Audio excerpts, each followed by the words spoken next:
Another thing Valve changed with the updated engine was that they increased the radius in which items get picked up in an airboat.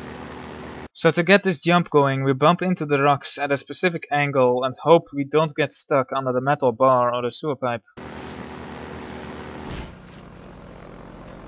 Once we're in the air, we stay as close to the right as possible because there's a hidden lambda catch right there.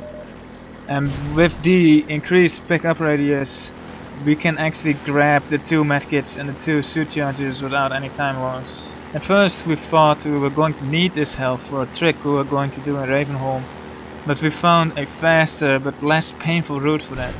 So that gave us a lot of extra health to spend on the segments after the airboat, and that made those segments actually a lot easier.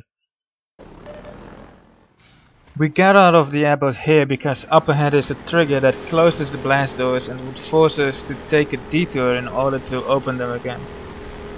As you have seen before, a trigger is a normally invisible box that triggers events when you hit it.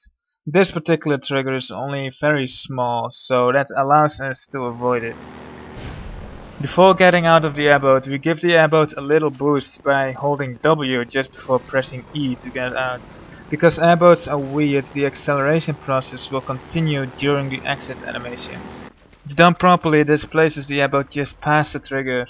We then sprint towards it, and just before we're about to hit the trigger ourselves, we press E to enter the airboat.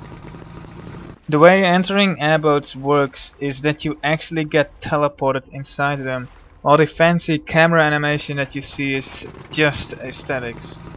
So because the airboat is on the other side of the trigger, the game actually teleports you past the trigger.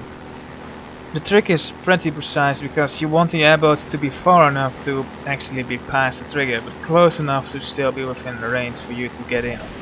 The last jump in this map is just simple airboat physics, and is actually pretty easy.